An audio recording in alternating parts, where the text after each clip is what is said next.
เรื่องความเสื่อบูฮานและคลัมหรือสิ่งที่ต้องห้ามบ่ควรเฮ็ดในสมัยก่อนข้อคลัมส่วนใหญ่แปลงมาจากคำสอนในพุทธศาสนาจากประสบการณ์ชีวิตของคนลาวบรรดาเผ่าลักษณะของข้อคลัมมีรายละเอียดปลีกย่อยแตกต่างกันไปตามสภาพสังคมตามการดำรงชีวิตของแต่ละท้องถิ่นวิธีการสืบทอดคือการเล่าปากต่อปากมาเป็นเวลาดนนานส่วนข้อคลัมหรือความเชื่อที่จะนำมาเล่าสู่ฟังนั้นมีข้อใดๆไปฟังนำกันได้เลย 1. ห้ามใส่สูทดำไปเยี่ยมคนป่วยเพราะสีดำเป็นสีที่คนบูฮานถือว่าเป็นสัญลักษณ์ของความทุกข์โศกการใส่สูทสีดำไปเยี่ยมคนป่วยนั้นเป็นการแซงให้ผู้ป่วยตายไวขึ้นคนบูฮานจึงถือว่าคลัม 2. เมื่อขี้เกียจห้องห้ามออกจากเรือนเด็ดขาดโดยเฉพาะเสียงนั้นดังอยู่ทางหลังหรือเทิงหัวให้เลื่อนการเดินทางแต่ถ้าหากเสียงห้องดังอยู่ทางหน้าหรือทางซ้ายให้เดินทางได้เพราะจะเฮ็ดให้การเดินทางนั้นราบรื่นสะดวกสบาย 3. กับแก้ห้องกลางเว้น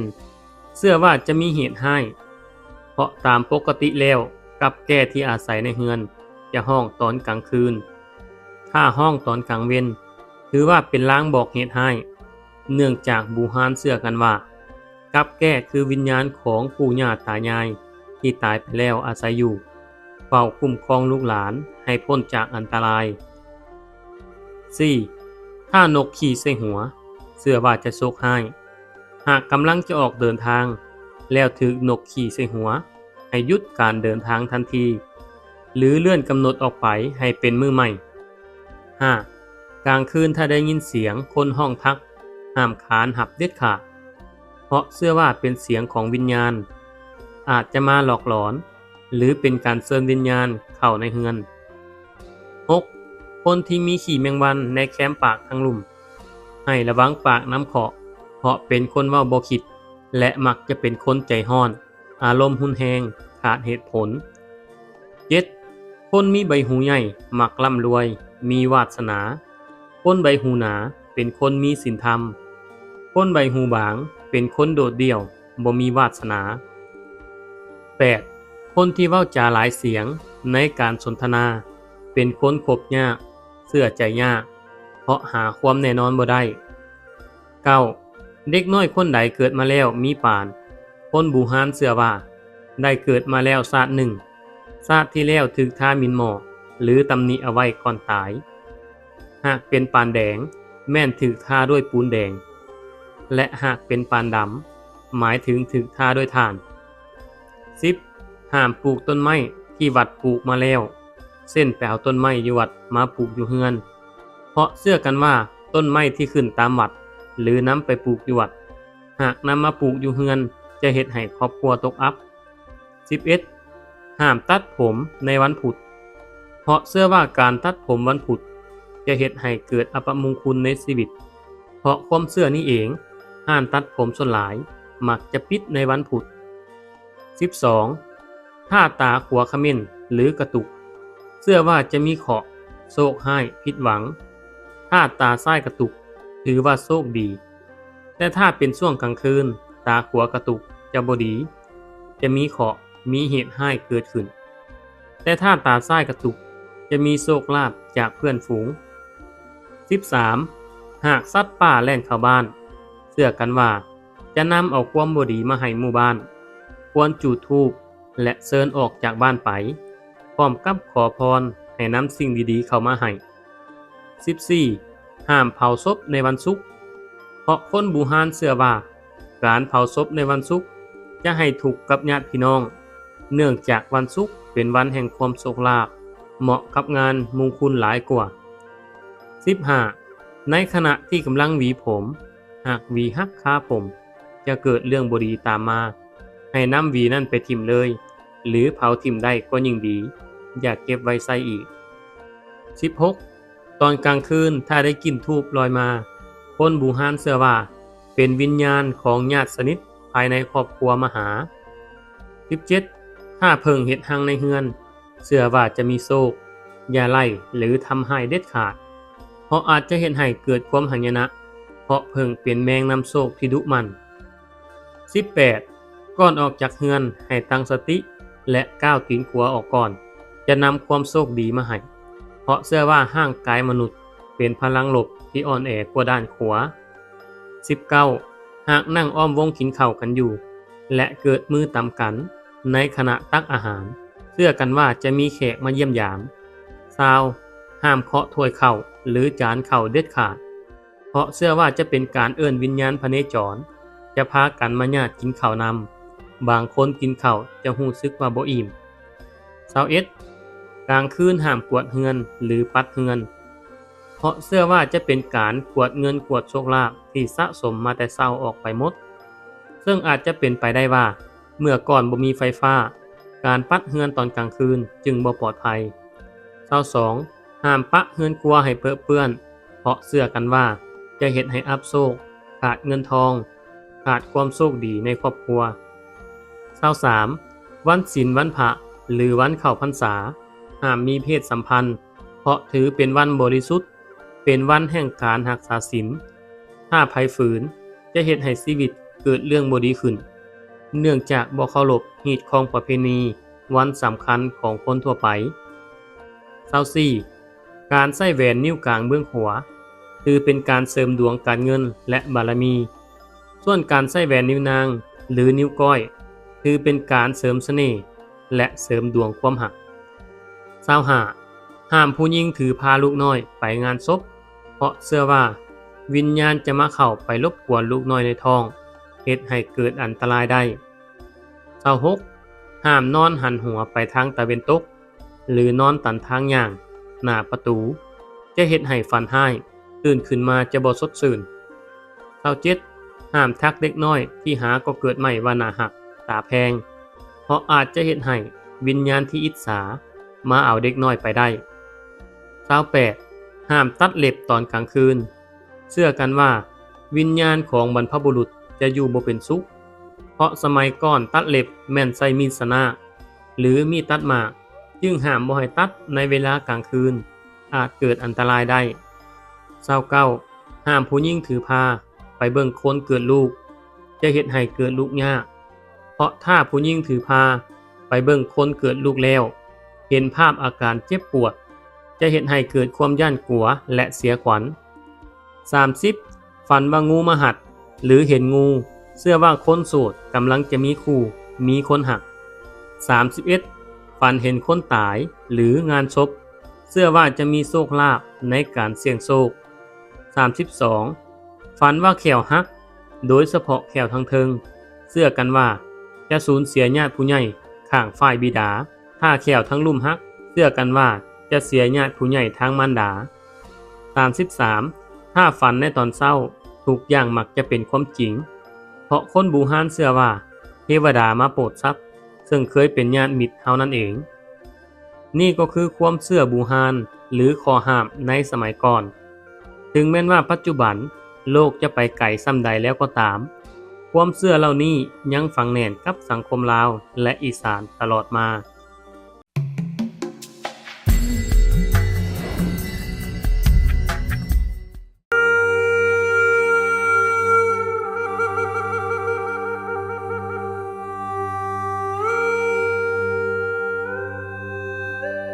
ประวัติพระเจ้าองค์ตื้อ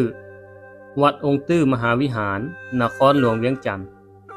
คำว่าตื้ออาจจะมาจากมาตราวัดแทกน้ำหนัก12กิโลเอิ้นว่า 10,000 120กิโลเอิ้น 100,000 1,200 กิโลเอิ้น1ล้าน 12,000 กิโลเอิ้น1ตื้อพระเจ้าสยเศรษฐาธิราชมหากษัตริย์ลาวพระองค์มีศรัทธาอย่างแห่งกล้าปรารถนาอยากเป็นพระพุทธเจ้าจึงได้ตั้งความเพียรและการเสียสละอย่างสูงที่จะสร้างพระพุทธรูปทองหล่อให้ใหญ่ที่สุดได้มีการเตรียมพร้อมทุกอย่างเป็นที่เรียบร้อยทุกประการเมื่อถึงเวลาอันเป็นมหาฤกษ์มหาชัยตามพิธีของโหราจารย์พระเจ้าสยเศรษฐาธิราชก็ได้ทรงมอบพระราชกรณียกิจทุกอย่างไว้กับพระมเหสีและพระองค์ก็ทรงนุ่งขาวห่มขาวไป ไปสมาทานศีล8อยู่ในวังพิธีที่วัดอินแปลงแต่ก่อนถึงเวลามหาฤกษ์มหาไซนั้นกองทัพของพระมหากษัตริย์ประเทศพม่าได้ยกมาฮอดประตูเมืองเวียงจันทน์แล้วและได้เฮ็ดสารหรือหนังสือแจ้งคำขาดให้แม่ทัพทั้ง4ให้เข้ามายื่นให้พระเจ้าสยะเสถาอยู่ในวังพิธีเหล่านั้นมีเนื้อในใจความอยู่2ข้อว่า 1. ให้พระเจ้าสยะเสถายอมเป็นเมืองขึ้นของพม่า 2. ถ้าบ่ยอมให้พระเจ้าสยะเสถาออกมาสู่รบกันและให้ตอบคำถามกับผู้ถือหนังสือมานั่นเลยบ่ให้ซักซ่าเสียเวลาอีกหลังจากแม่ทัพยื่นหนังสือให้พระเจ้าสยะเสถาธิราชแล้วก็ได้ย่างไปเบิ่งสร้างที่สูบเต่าหลอมทองที่กำลังห้อนแดงอยู่นั่นแม่ทัพพม่าที่มีฤทธิ์เดชที่มีคาถาอาคมก็ได้แสดงอิทธิฤทธิ์โดยการเอามือไปจับเบ้าล้อมพระที่กำลังแดงๆอยู่นั่นโดยบ่มีอาการห้อนเลยเมื่อพระเจ้าสยะเสถาธิราชทอดพระเนตรเห็นดังนั้นจึงตกพระทัยและเดินเข้าไปในพระราชวังอย่างเฝ้าฟังพระมเหสีเห็นความผิดปกติของพระองค์ก็ทรงถามว่ายังบ่ฮอดเวลาเฮ็ดพิธีเทท้องล่อพระเป็นหยังพระองค์จึงเสด็จกลับคืนมาพระองค์จึงเล่าเหตุการณ์ที่แม่ทัพพม่ามีความประสงค์และแสดงอภินิหารให้พระองค์ทรงทอดพระเนตรเห็นพระมเหสีจึงเว้าให้สติพระองค์ว่าพระองค์บ่ต้องตกพระทัยที่พระองค์มีพระประสงค์อยากสร้างพระใหญ่เท่านี้เพื่อปรารถนาสิได้เป็นพระพุทธเจ้าในมื้อหน้าสืบไปถ้าคำปรารถนาของพระองค์นี้บ่สำเร็จผลและสิพ่ายแพ้ศึกพม่าเท่านี้ก็ขอให้มือของพระองค์พุดขาดไปกับเบ้าล่อพระนโลดแต่ถ้าความปรารถนาของพระองค์จะสำเร็จและได้รับชัยชนะจากพม่านั้นขอให้เบ้าหลอมทองที่สิล่อพระมีอาการเย็นและบ่ให้นักให้มีอาการเป็นคือเวลาจับหมวกใส่หัวเมื่อพระองค์ได้สติจากมเหสีพระองค์ก็เข้าไปในห้องไหว้พระกล่าวคำสักการะเทวดาตั้งสัจจะอธิษฐานอย่างนักแน่นแล้วกลับสู่วังพิธีล่อพระที่วัดอินแปลงเมื่อพระองค์ทรงเสด็จกลับมาสู่วังพิธีล่อพระนั้นจึงได้ให้คำตอบแก่ทัพพม่าทั้ง4คนว่าคำขาดของแม่ทัพพม่าทั้ง2ข้อนั้นเฮายินดีรับหมดทุกอย่างแต่เวลานี้เฮากำลังเฮ็ดบุญปรารถนาเป็นพระพุทธเจ้าขอเชิญพวกท่านมาทำบุญร่วมกันก่อนแล้วจึงปฏิบัติตามคำขาดนั้นภายหลังพอดีได้เฮ็ดพิธีอันเป็นมหาฤกษ์มหาไซว่าแล้วพระองค์ก็ได้เสด็จไปที่หอที่เทท้องใส่เบ้าหลอมและพระองค์จับเอาพระขันดาบที่มีคมด้วยมือเบื้องซ้ายเบื้องขวาหับเอาเบ้าต้มทองที่กำลังแดงและฮ้อนที่สร้างยื่นให้พระองค์ก็บ่ได้มีความรู้สึกฮ้อนเลยจนเททองทั้งหมดเมื่อจบพิธีนั้นแล้วแม่ทัพพม่าทั้ง4ที่ได้เข้าร่วมพิธีเททองล่อพระอยู่นั้นก็ได้เดินทางกลับพร้อมถือหนังสือคำตอบของพระเจ้าสยะเสถาธิราชไปพร้อมเวลาที่แม่ทัพพม่าทั้ง4เข้าเฝ้าพระมหากษัตริย์ของตนนั้นก็ได้เล่าเหตุการณ์ทุกอย่างให้ฟังตามความเป็นจริงแล้วก็ได้พากันพักผ่อนรับนอนตามเวลาอันสมควรและในคืนมื้อนั้นพระองค์ได้ลักไปหาพระมหากษัตริย์ของพม่าแต่ว่าก่อนการเดินทางในค่ำคืนนั้นพระองค์ได้กล่าวสักการะบูชาเทวดาและตั้งสัจจะอธิษฐานว่า 1. ถ้าข้าพเจ้าสิได้เป็นพระพุทธเจ้า 2. ถ้าข้าพเจ้าสิได้รับชัยชนะในการสู้รบกับกองทัพพม่าในเทื่อนี้แล้วขอให้เทพเจ้าเทพาอารักษ์จงช่วยเป็นสักขีพยานบันดาลให้กองทัพพม่าพร้อมทั้งสร้างม้าจงพากันลับไหลในเวลาที่ข้าพเจ้าพยายามหรือไปหาก็อย่าให้ฮู้เมื่อคิงเมื่อพระองค์ทรงตั้งพระทัยอย่างนักแน่นดังนั้นแล้วก็ได้ออกเดินทางและมีทหารที่สนิทติดตามไปเพียงคนเดียวเมื่อเวลาไปฮอดค่ายของกองทัพพม่าปรากฏว่าคนและสัตว์พากันนอนหลับหมดบ่มีไผฮู้เมื่อคิงเลยเมื่อพระเจ้าสยะเสถาธิราชเห็นดังนั้นแล้วจึงมีความมั่นใจในคำอธิษฐานของตนทำอิฐพระองค์ดึงดาบออกมาจะตัดคอของกษัตริย์พม่าและแม่ทัพของพม่าที่กำลังนอนหลับไหลอยู่นั้นแล้วพระองค์ก็คิดได้ว่าตัวเองกำลังบำเพ็ญเพียรปรารถนาจะเป็นพระพุทธเจ้าแล้วตนเองสิมาเฮ็ดบาปฆ ฆ่าคนคือแนวนี้บ่ได้เด็ดขาดแล้วพระองค์ก็ได้ปรึกษากับทหารคนสนิทที่ติดตามไปนำในเวลานั้นว่าสิเฮ็ดแนวใดให้เขาฮู้ว่าเฮามาหาทหารคนนั้นแนมเห็นกองปูนสมัยก่อนคนนิยมเคี่ยวหมากที่วางอยู่ทั้งข้างก็ได้แนะนำให้พระองค์ทรงใส่ปูนผสมน้ำแล้วเอาไปทาใส่คอของกษัตริย์พม่าและแม่ทัพทั้งสี่เป็นรูปกากบาทหลังจากนั้นก็ได้เดินทางกลับพระราชวังเมื่อพระมหากษัตริย์ของพม่าตื่นขึ้นมาพร้อมทั้งแม่ทัพทั้งสี่ต่างฝ่ายก็เห็นปูนทาอยู่คอของตนเอง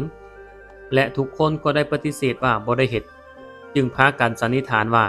ต้องเป็นพระเจ้าไสยเศรษฐาธิราชแน่นอน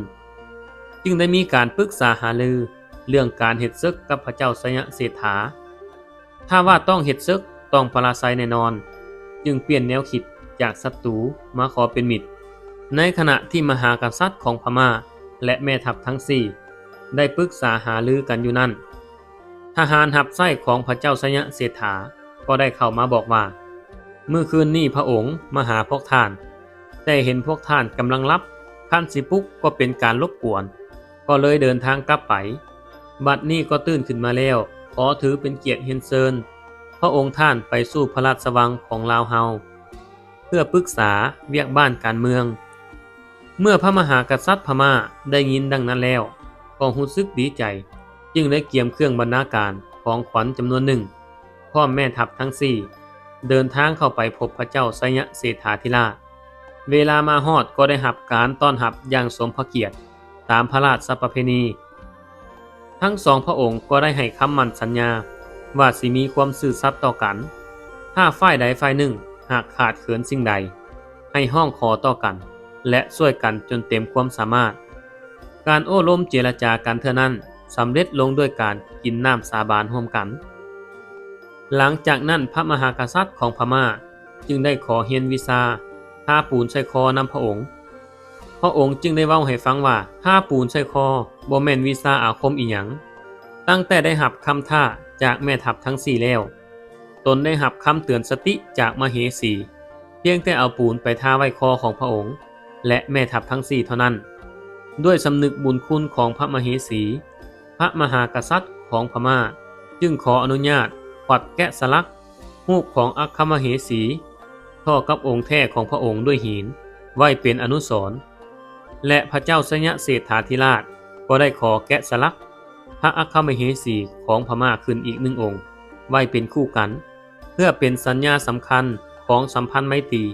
เป็นขั้งประวัติศาสตร์พวกสร้างก็ได้แกะสลักรูปของอัครมเหสีทั้งสองด้วยแผ่นหินและประดิษฐานไว้ที่วัดอินแปลงจนฮอดทุกมื้อนี้ตามประวัติศาสตร์ได้บันทึกการหุบหานของศักดินาดังนี้เพื่อทำอิฐปีพ.ศ. 2127ในรัชกาลของพระเจ้าสุรินทร์ทฤไซศักดินาพม่าได้เข้ามาตีเวียงจันทน์ได้สำเร็จพร้อมทั้งจูดเผาทำลายวัดวาอารามวัตถุมีค่ามูลเสื่อวัฒนธรรมซึ่งรวมไปฮอดวัดองค์ตื้อแห่งนี้นำเทื่อที่2ปีพ.ศ. 2322ห่างจากเทื่อทำอิฐ195ปีในรัชกาลของพระเจ้าสิริบุญญสารศักดินาสยามได้เข้ามาหุกหานเทื่อที่1ปุ่นสิงยึดเอาวัตถุบูชาสิ่งของมีค่าเงินคำกำแก้วของประชาชนลาวและกวาดต้อนเอาประชาชนลาวไปเป็นจำนวนหลวงหลายเทื่อที่3ปีพ.ศ. 2370รัชกาลของเจ้าอนุวงศ์ศักดินาสยามได้เข้ามาหุกหานลาวเป็นเทื่อที่2ปุ่นสิงเอาวัตถุมีค่าเงินคำกำแก้วทรัพย์สมบัติทุกอย่างพร้อมทั้งจูดเผาม่างเฮือนวัดวาอารามหวังกืนกินซาดและวัฒนธรรมลาวให้หมดเกลี้ยงทุบสิมวัดม่างโรงเรียนเฮือนประชาชนเผาทำลายทุกอย่างจนว่าบ้านเฮือนแดงเป็นไฟในเวลาค่ำมืดให้แห้งที่สุดแม่นวัดองค์ตื้อถึกฮื้อถอนและม่างเฮือนประชาชนมาขวมสิมวัดหวังล้อมพระองค์ตื้อให้เสื่อมสลายไปกับกองไฟแต่เกิดปาฏิหาริย์กองไฟอันใหญ่หลวงที่ลุกไหม้ความร้อนที่สุมจากกองฟืนที่มั่งมาจากเฮือนประชาชน3หลังคาเฮือน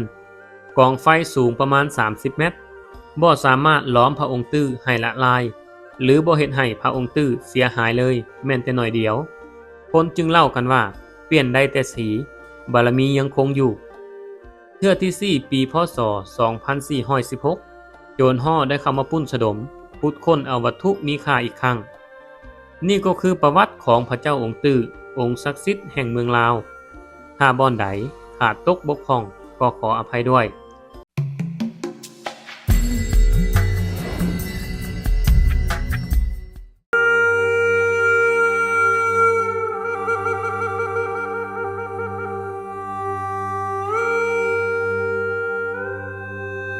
ความศักดิ์สิทธิ์และมนต์ขลังแห่งสปป.ลาวที่หลายคนต้องไปกราบไหว้บูชาน้อมระลึกหาพุทธคุณของพระพุทธเจ้าและเพื่อชมศิลปะที่สวยงามของพระธาตุอิงหังแขวงสวรรณเขตพระธาตุอิงหังเป็นเจดีย์บรรจุกระดูกของพระพุทธเจ้าสร้างขึ้นเมื่อปีพศ500เพื่อเป็นอนุสรณ์ไว้ว่าครั้งหนึ่งพระพุทธเจ้าได้มาโปรดสัตว์ในดินแดนสุวรรณภูมิแห่งนี้และได้นั่งสันเข่าอิงต้นหังอยู่จึงใส่ชื่อว่าธาตุอิงหังพระธาตุอิงหังเป็นมรดกของชาติและเป็นพระธาตุศักดิ์สิทธิ์เป็นที่สักการะบูชาของชาวพุทธธาตุอิงหังตั้งอยู่เขตบ้านธาตุเมืองไกรสอนพรหมวิหารซึ่งห่างจากเทศบาลแขวงประมาณ15 กิโลเมตรและในทุกๆปีก็จะมีบุญนมัสการพระธาตุอิงหังในมื้อขึ้น13 14 15 ค่ำของเดือน3เพ็งธาตุอิงหังหรือคนทั่วไปมักฮ้องว่าธาตุอินหังเป็นปูชนียสถานเก่าแก่ที่ศักดิ์สิทธิ์และสำคัญเป็นที่เสิร์ชหน้าสู้ตาทางวัฒนธรรมของแขวงสวรรณเขตพระธาตุน้อยนี้ถูกสลักด้วยลวดลายศิลปกรรมสมัยบูฮานและรักษาไว้โดยบ่ให้ถูกทำลายจากอำนาจหรืออิทธิพลใดจักเทื่อนอกจากการเวลาเท่านั้นแต่ก็ถูกปฏิสังขรณ์มาแล้วหลายครั้งพระธาตุอิงหังนี้ถูกสร้างสมัยอาณาจักรสีโคตบองประมาณศตวรรษที่6โดยพระเจ้าสุมินทราชราชาแห่งอาณาจักรสีโคตบองซึ่งถูกวางรากฐานจากการแนะนำของพระเถระครูบาอาจารย์ชาวอินเดียเพื่อเป็นเครื่องหมายถึงการเสด็จปรินิพพานของพระพุทธเจ้า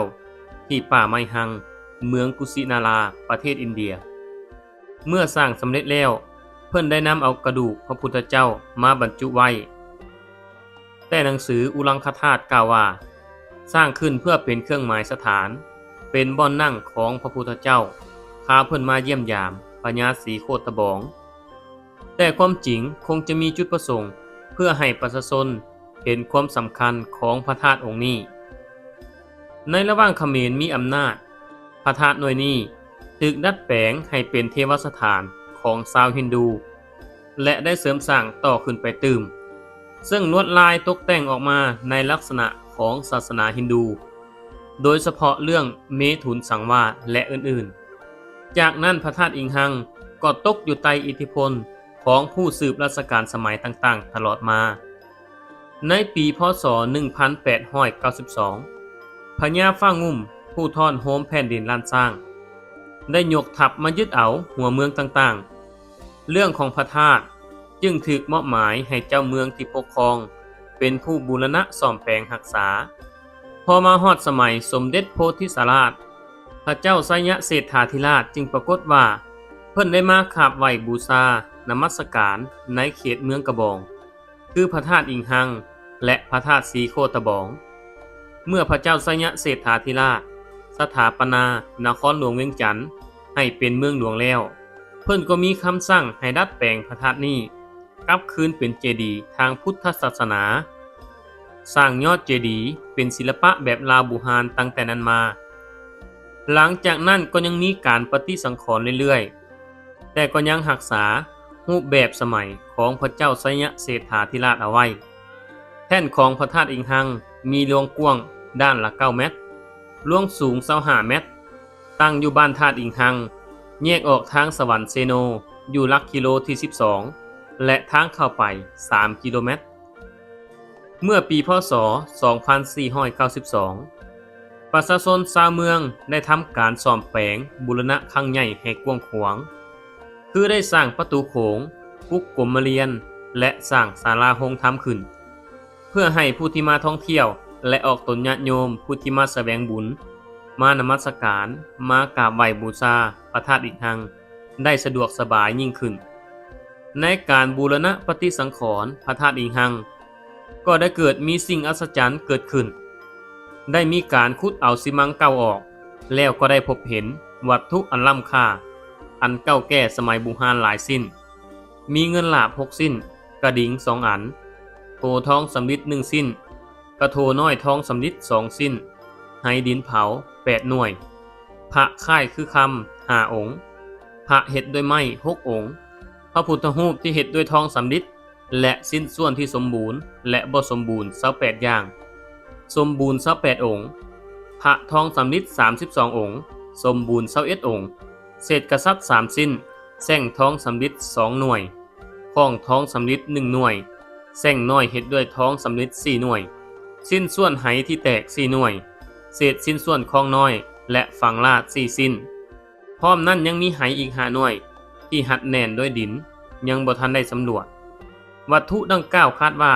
ถูกสร้างขึ้นในสมัยอาณาจักรศรีโคตบูรณ์สำหรับวัตถุโบราณแม่นได้อนามัยและเก็บรักษาไว้บางส่วนก็จะได้นำออกมาแสดงให้พี่น้องนักท่องเที่ยวทั้งภายในและต่างประเทศได้มากราบไหว้สักการะบูชาในมื้อบุญนมัสการพระธาตุอิฐังของทุกๆปีเพิ่นจัดบุญเฉลิมฉลองพระธาตุในมื้อ15ค่ำเดือนเจียงเดือน1ลาวของทุกๆปีเมื่อก่อนจัดงานเดือน12เพ็งพร้อมบุญนมัสการพระธาตุหลวงแต่เนื่องจากว่าพระเจ้าไสยเศรษฐาธิราชพระองค์มีพระราชกิจที่ธาตุหลวงเพิ่นจึงเลื่อนมาจัดงานในเดือนเจียงเพ็งและก็สืบทอดกันมาจนฮอดทุกมื้อนี้พระธาตุอิฐังมีความสวยงามและความศักดิ์สิทธิ์ได้เป็นที่เคารพบูชาของชาวลาวบรรดาเผ่าตลอดมาตามวิถีความเชื่อของชาวลาวแล้วแม่นมักจะไปขอพรบะบานศาลกล่าวต่างๆแบบบ่ขาดสายเรื่อยมานั่นเป็นที่ยืนยันถึงความศักดิ์สิทธิ์ของพระธาตุองค์นี้ว่าเป็นสถานที่ศักดิ์สิทธิ์อีกแห่งหนึ่งของเมืองลาวเห็นได้จากคนทั้งหลายได้ไปบะและแก้บะจำนวนลงหลายในแต่ละมือนี่ก็คือประวัติและความเป็นมาของพระธาตุอิฐังพระธาตุศักดิ์สิทธิ์แห่งสปป.ลาว